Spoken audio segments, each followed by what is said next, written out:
Hello friends, welcome to series explain. आज मैं explain करूंगी बिफोर वी गेट मैरिड का पार्ट 8। अब तक हमने देखा जियन विवे की कंपनी जाकर उसे बहुत डांटती है और कैफे विवे को बचाने लगती है। जियन गुस्से में कैफे को स्लैप करती है। वहाँ विवे कैफे के लिए बहुत दुखी थी क्योंकि उसकी कोई गलती भी नहीं थी, फिर भी उसे डांट पड़ी। अब कैफे उसे समझाती है कि उसे अब डिसाइड करना ही होगा। लिहो या केविन में से किसी एक को चुनना ही होगा, नहीं तो ये फाइटिंग कभी खत्म नहीं होगा। विवे बिल्कुल कंफ्यूज हो चुकी थी, वो समझ नहीं पा रही थी कि वो क्या करे। अब कैफे उसे संभालती है और कहती है थप्पड़ मुझे लगा है और रो तुम रही हो, पता नहीं बाकी सब क्या सोचेंगे।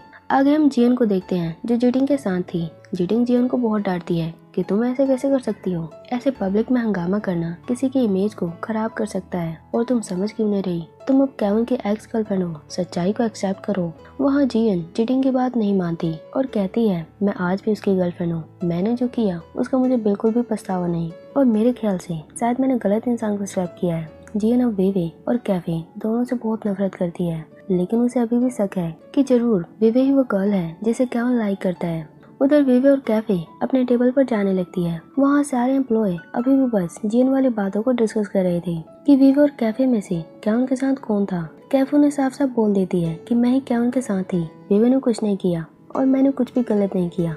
अब आगे पेयंग उसे कॉल करता है। कैफे तो बहुत गुस्से में थी। पेयंग उसे गुस्से का कारण पूछता है। अब कैफे उसे जियन वाली बात बता देती है कि कैसे उसने सबको क्रिटिसाइज किया। पेयंग उसे हैरान था, पर वो पूछता है क्या सच में तुम केविन के साथ सोई थी। कैफे सुन बिल्कुल फ्रस्ट्रेट हो जाती है। वो कहती है बकवास बंद करो। अब वो फोन काट देती है। उधर पेयंग भी बहुत गुस्से में आ चुका था। वो सीधे केविन के पास जाता है। केविन उस टाइम अपने काम में लगा हुआ था। तभी अचानक पेयंग उसे पंच करता है। केविन हैरान था कि पेयंग को हुआ क्या है। पेयंग कहता है सब कुछ आपकी वजह से हुआ है। आप ऑलरेडी जानते हैं कि मैं कैफे को लाइक करता हूँ, फिर भी आप उसके साथ सोए और आज तो जियन ने कैफे को हर्ट किया, उसे स्लैप किया। मैं आपको कभी माफ नहीं करूंगा। ये सुन केविन कहता है ये सब कुछ झूठ है, मैं उसके साथ कभी नहीं सोया।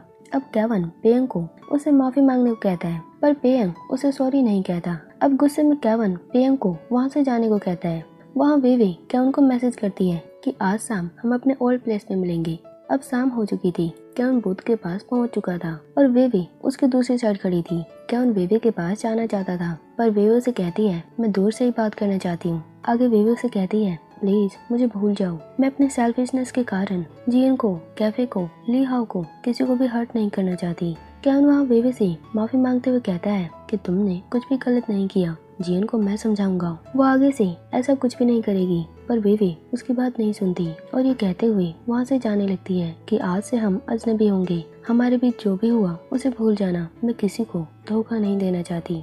वहाँ केविन और विवे दोनों ही बहुत हर्ट फील कर रहे थे क्योंकि अब दोनों ही एक दूसरे को लाइक करते हैं, पर विवे ये सच्चाई एक्सेप्ट नहीं करना चाहती कि वो केविन को लाइक करती है। अब विवे अपने अपार्टमेंट में थी, पर वहाँ भी वो बस केविन के बारे में सोच रही थी। वो बिल्कुल परेशान हो चुकी थी। अब वो कैफे के पास जाती है। वहाँ कैफे उसे आने का कारण पूछती है। विवे कहती है कुछ नहीं, बस ऐसे ही आ गई।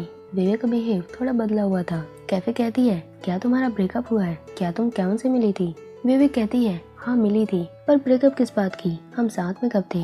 अब कैफे के जोर देने पर विवे उसे बताती है कि मैं केविन से एक्सीडेंटली मिली थी, हम दोनों के लिए यही अच्छा होगा कि हम दोनों एक दूसरे को भूल जाएं। कैफे उसे कहती है तुम्हें अपने दिल की सुननी चाहिए, ये सब तुम बिल्कुल भी सही नहीं कर रही। अब विवे पूछती है कैफे ये बताओ अगर तुम मेरी जगह होती तो क्या करती, क्या तुम केविन के पास चली जाती ली हाओ को छोड़ के, क्या तुम सबको फेस कर पाती, जियन को, ली हाओ को, उसके फादर को, वे तुम्हें क्या कहते।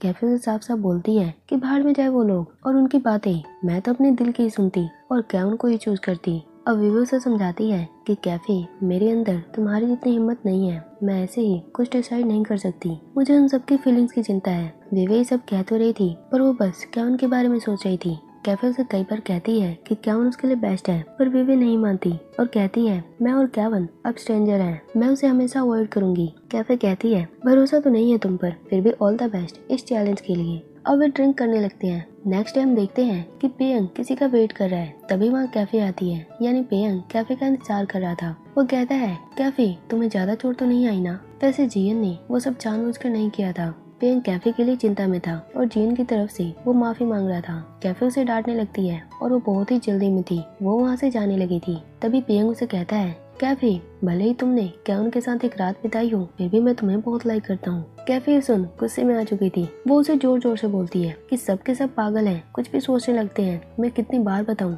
मैं कैवन के साथ कभी नहीं सोई।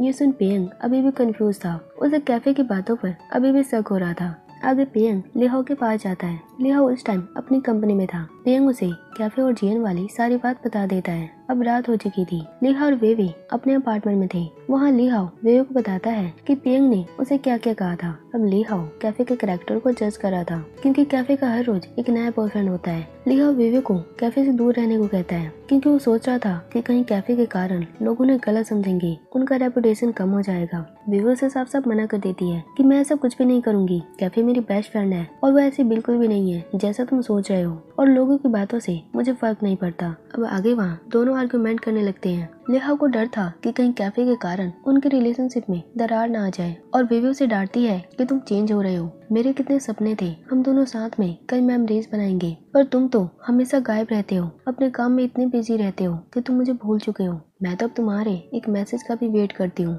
लिहाओ कहता है, बेबी मैं कुछ नहीं कर सकता, अभी मेरे लिए जॉब बहुत जरूरी है, मुझे और तुम्हें मैनेज तो करना ही होगा। अब बेबी बहुत ही गुस्से में आ चुकी थी। वो अपनी रिंग निकालने लगती है और लिहाओ को देते हुए कहती है, अब तुम किसी और को ढूंढ सकते हो जो तुम्हारी प्लानिंग में बिल्कुल परफेक्ट बैठे। मैं ब्रेकअप करती हूँ। ये सुन लिहाओ बिल्कुल हैरान था। वो उसे रोकते हुए कहता है, मुझे माफ कर दो, मैं अब कोई गलती नहीं करूंगा, एंड आई प्रॉमिस हम 2 महीनों के बाद एंगेजमेंट कर लेंगे। बेबी कहती है, क्या तुम सच कह रहे हो? अगर ये तुमने नहीं किया तो मैं तुम्हें माफ नहीं करूंगी। लिहाओ उसे विश्वास दिलाता है कि अब वो बेबी को खुश रखने की पूरी कोशिश करेगा।